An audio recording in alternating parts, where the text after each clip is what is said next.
Let's clear something up right away. Feeling lazy does not mean you are weak, broken, or unmotivated as a person. It usually means you are tired, overwhelmed, overstimulated, or stuck in habits that drain your energy instead of restoring it. Most people wait for motivation to appear before they take action, but discipline is not built through motivation.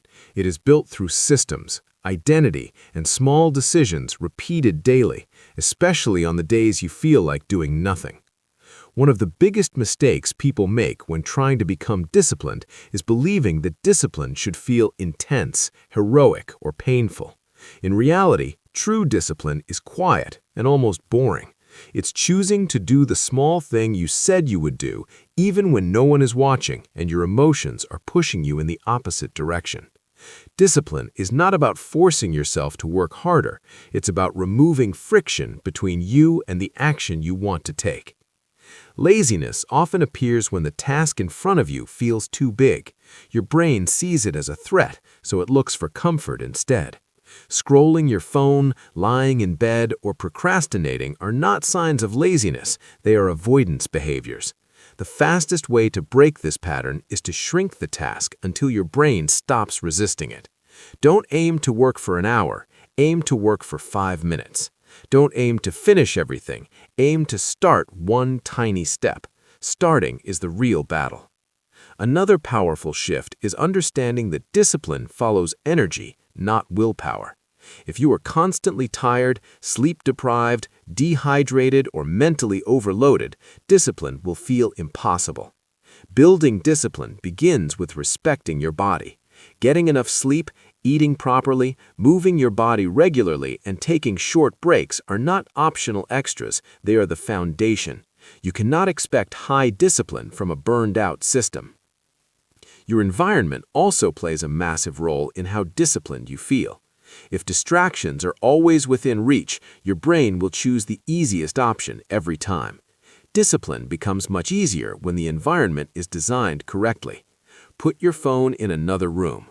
Prepare your workspace in advance. Lay out your clothes the night before. Remove unnecessary decisions. When the right action is the easiest action, discipline stops feeling like a fight. Another powerful shift is understanding that discipline follows your energy, not your emotions. Instead of saying, "I will try to be disciplined," start saying, "I am the kind of person who shows up even when it's uncomfortable." Identity-based discipline lasts longer because it doesn't depend on mood. You don't debate whether to act, you act because that's who you are becoming. Consistency matters far more than intensity. Doing something small every day builds trust with yourself, and self-trust is the real fuel of discipline. Every time you keep a promise to yourself, even a tiny one, your confidence grows. Every time you break one, discipline weakens. That's why it's better to set goals you can keep on your worst days, not your best ones. Another reason people feel lazy is mental clutter. When your mind is filled with unfinished tasks, comparisons, and expectations, even simple actions feel heavy. A simple daily plan can change everything. Write down 3 tasks for the day, not 10. Decide what matters most and let go of the rest. Clarity creates momentum, and momentum builds discipline naturally. It's also important to understand that discipline is not about being hard on yourself. Harsh self-talk drains energy and increases resistance. The people who build lasting discipline treat themselves with respect, not punishment. When you miss a day or fail to follow through, the goal is not to quit or criticize yourself, but to reset and continue. Discipline is built by returning, not by being perfect. Another powerful tool is using momentum intentionally. Once you start moving, it becomes easier to keep going. That's why routines work so well. When you attach a new habit to something you already do, discipline becomes automatic.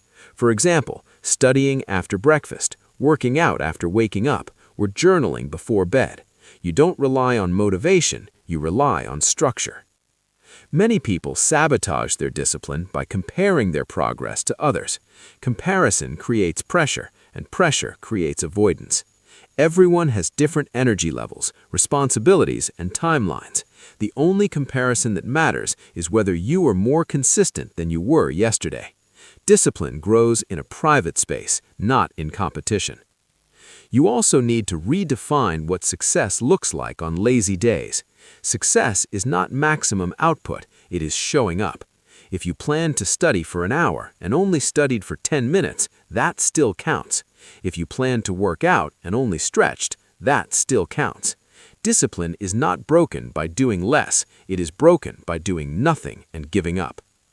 Over time, discipline becomes easier because your brain starts associating action with progress instead of pain. The resistance you feel today is temporary. Each small win rewires your brain to trust effort again.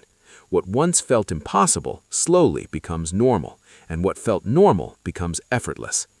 The truth is, discipline is not something you suddenly unlock. It is something you practice daily, imperfectly, quietly, and patiently. The days you feel lazy are not obstacles, they are the training ground. Anyone can be disciplined when they feel motivated. Real growth happens when you act despite not feeling like it. So, if today you feel tired, unmotivated, or stuck, don't wait for the perfect mindset. Take one small action. Make it so easy you can't say no. Build the habit of showing up. Because discipline is not built in moments of inspiration, it's built in moments of resistance. And the more often you choose action over comfort, the stronger you become, not just in discipline, but in confidence, self-respect, and control over your life. Start small. Show up tired. Stay consistent. That's how discipline is built.